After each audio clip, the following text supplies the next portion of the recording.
Hey guys, Speed here, and today I am bringing you guys a video that I probably shouldn't be bringing. I'm doing something that I probably should not be doing, which is exposing the community to ideas that are most likely harmful for the solo queue environment. But I'm doing it anyway because I'm very passionate about this topic, and this topic is a tier list of cores that can be played as supports. Now, this is something that is particularly valuable in Captain's mode, as it allows you to trick people by picking cores and then shifting them to the support role. However, it can be also useful in solo queue for the same reason. There are a few heroes in here that I think are particularly good in solo queue for specific reasons, and I'll be covering that so you can sneak in free wins with a weird support hero that is usually a core. Before we jump into the video, I want to let you guys know that you can check out guides just like this one made by top tier pros over at gameleap.com. We have thousands of guides that can teach you the game of Dota 2 in depth and help you gain MMR much quicker than you usually would. Now let's jump into it. Alright, starting off at number 10, we have Invoker. So Invoker was recently picked by OG, and I'm kidding, please don't run on Invoker as support. I would definitely not go this far. So yeah, let's get into the real number 10 hero, which is Jug. And this is not a joke, even though it might sound like just as much of a joke as Invoker did. I actually think Jug has a lot of value in terms of a tri-lane support. And it might sound stupid, really, but my reasoning for it is that a lot of tri-lanes nowadays run a position 4 or a position 5 that has a stun, and I actually think Jug can be ran in the position 5 or position 4 role. And the reason is that you're playing the hero for the value in level 1 spin and level 1 healing ward. The value in level 1 spin gives you kill potential on 95% of the hero Dota pool at level 1, which is super valuable in the tri-lane setting. In addition, Healing Ward is easily one of the best spells in tri-lanes. You simply give all of your laning partners an insane amount of HP regen, and it can help you sustain through the laning stage, something else almost no other hero can do. So I think Jug has quite a niche there, and definitely something I would recommend you try out in unranked first with your friends before doing ranked, because I can't guarantee that this is successful, but in theory crafting, it definitely has potential. Alright, let's get into number 9, and this one is not nearly as crazy as Jug. In fact, it was actually quite popular a while ago, but I wanted to bring it up again, and that is Weaver. So Weaver as a core is picked when the enemy team has heroes that fall victim to minus armor or continuous minus armor, or have heroes that lack stuns or silences, simply because you can run away from slows. So Weaver as a support is great in the same sense where he can annoy backline supports that cannot deal with him. In addition, he has one of the best ags in the game, which allows you to send one of your teammates back in time, removing all the damage they've taken as if they had a time lapse for themselves. So this is particularly useful against cores such as Jug because it entirely negates Omni Slash. It's really good against heroes like Luna because it can negate all of something like Eclipse. And overall, just any hero that has a spell that is very one and done, Support Weaver can be fantastic against. Also, as I mentioned previously, just want to reiterate it, it is great against supports that cannot deal with him or catch him in Sakuchi. Moving on to number 8, we have Beastmaster.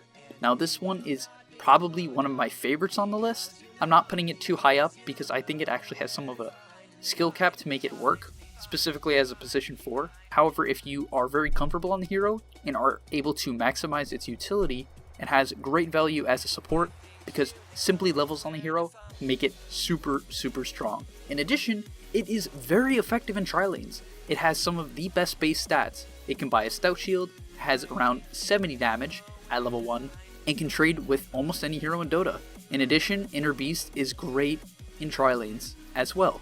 It gives all of your teammates plus attack speed, which makes trading great.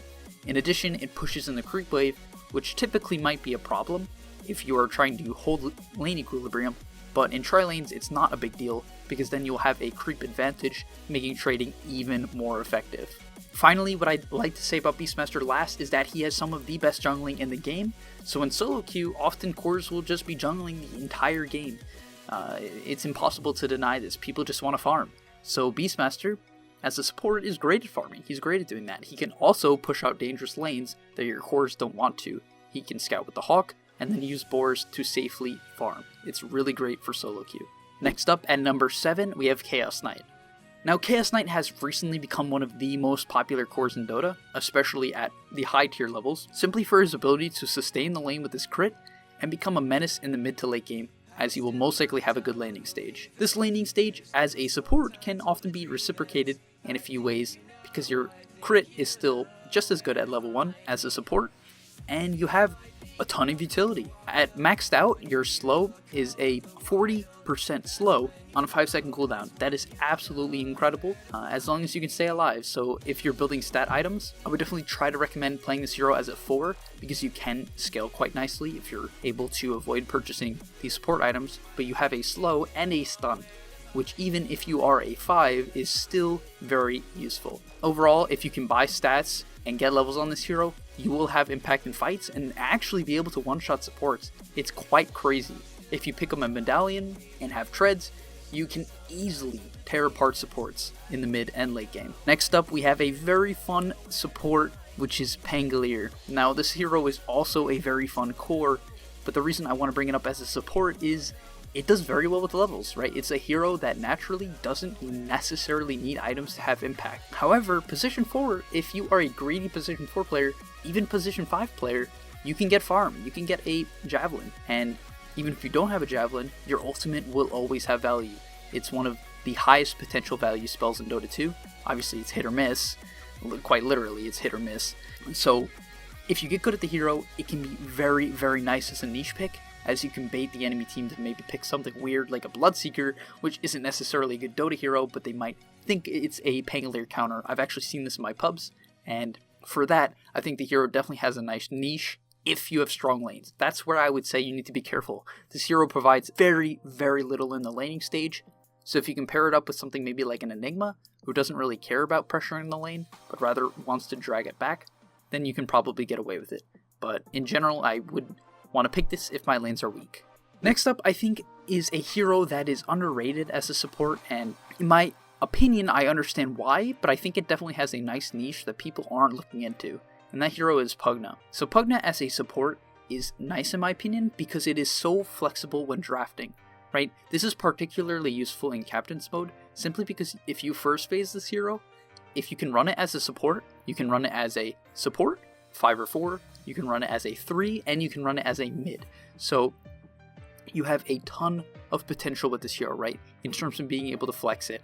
So if you don't think it's a good core, or they counterpick it, throw it to the support role. As a support, it also has a ton of value, right? Decrep is one of the highest potential value spells, similar to Pangolier ult. It has a ton of value, no matter what level it is, right?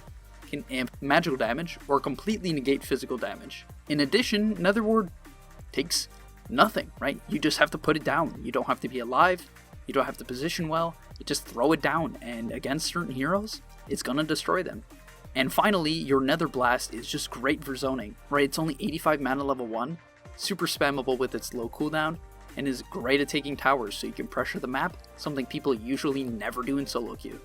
Next up at number 4, we have one of my personal favorites, and one I ran before and ran with my friend recently, which is Tidehunter support. Tidehunter is a great support in my opinion, simply because Gush is an incredible spell, super undervalued at level 1. It is a 40% slow that also does a ton of damage and reduces armor. There's not a lot of spells that do all 3 things in Dota, and Gush happens to be one of them. In addition, with the buffs to Anchor Smash, you pump out an insane amount of damage at level 2, especially at level 3. So, saying that, you're also impossible to zone out, right? You can buy a Stout Shield, because with this Gush and Anchor Smash build, you will be skipping Kraken Shell, which allows you to buy a Stout Shield and get full value from it. Because of this, when paired with a hero such as Pugna, or any ranged hero that does a ton of damage, maybe like Enigma, or Enchantress, anything, you can constantly pump out damage and out-sustain the enemy, making it one of my favorite supports, as it also can safely split push lanes and provide incredible teamfight. Next up at number 3, we have Ursa. Now, Ursa is actually becoming quite popular as a support and has been a support in the past, and for good reason, right? The hero received an insane movement speed buff, it runs faster than nearly every single hero in Dota right now, and trades extremely effectively due to its high armor and the value in Fury swipes in the early game. And as a result, similar to Pugna, it can be played as many different roles, which allows it to be a great flex pick. You can even flex pick and solo queue with your teammates and keep them happy, right? You can pick Ursa early, mark the safe lane, and be like, alright guys, if you're fighting over safe lane and you need to get what you want like you always do, just give it to them, right? And you can play a support role, 5 or 4, it doesn't matter, just try to win the lane. In addition, the hero allows you to have Roche potential even as a support. This is something that almost no other support gives you, right? There are a few exceptions, but Ursa is definitely an interesting one because with Vlad's or a teammate's Vlad's, you can almost do it alone. It's quite incredible for a support, and definitely a nice niche that Ursa provides in the support role. Next up at number 2, we have a personal favorite of mine. I feel like I've been saying this a lot, but this is by far my number 1 core that I like to play as a support, and that is Batrider. I have a very fond memory myself. It was quite a while back. I was around 5k MMR, maybe 5.5k MMR, playing in an open qualifier, made it to closed qualifiers when there wasn't too many good teams at the time. Managed to sneak in and played against a CC&C stack. I believe it was Optic when they had Misery quite a while ago. Definitely a different iteration of the team. And I was able to solo kill CC&C as a support Batrider. A very fond memory for me, so it's definitely a reason why it's higher up on the list, but there are a few other reasons which I will now go over. Alright, sorry for my rant, but the main reason Batrider is such a good support is because his laning stage is incredible. Sticky Napalm and Firefly are near impossible to trade with for a lot of heroes. If they lack the ability to disengage or purge your Sticky Napalm stacks, you can zone out almost any hero in Dota, including the very tanky ones. In addition, you're great at catching back up, right? You can stack neutral camps and then farm them, which is great in the solo queue environment. It's even great in competitive, but particularly in solo queue when everyone just wants to farm. And you are great at solo killing enemy heroes.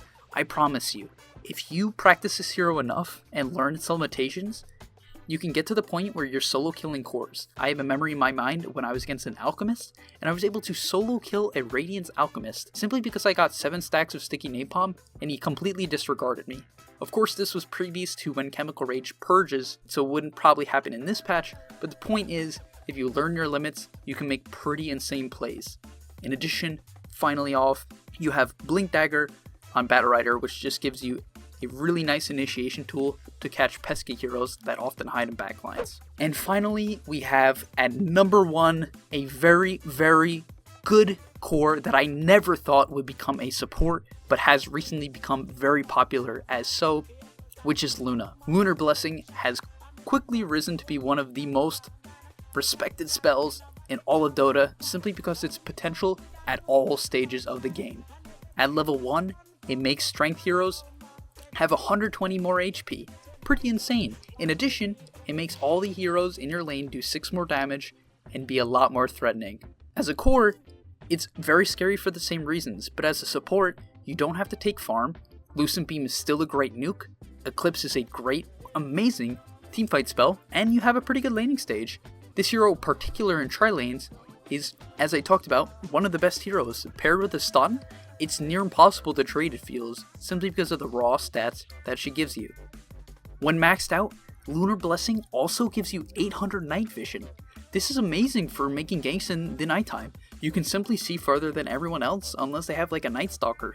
So it's just great utility that almost no other hero provides. In addition, at level 10 and 15, you have talents that heavily buff your Lucent Beam, so it's great for canceling Blink Daggers or just annoying units that can't really deal with magical damage throughout the game. And finally, a great thing about Luna as a support is that she is incredibly effective both in the 5 and 4 role. No matter what, with level 4 Lunar Blessing, you're going to provide 24 of the primary attribute to your team, and if you're a 4, you can build a Vlad's, you can build an Ags, but as a 5, it doesn't matter. You're still going to provide the value of Eclipse and Lunar Blessing, which is why this hero is my number 1 core that can be played as a support. Alright, thank you guys for watching this video. Before I end it off, I just want to let you know that you can check out other wacky videos that teach you about niche strategies like this one on gameleap.com, where I post videos and different guides quite often. If you learned anything about Dota at all, or found any of these strategies very interesting, please do like and subscribe, and comment if you think I forgot any core that can be played as a support that maybe you do in your solo queue to win MMR. Alright, thank you guys for watching, and I'll see you in the next video.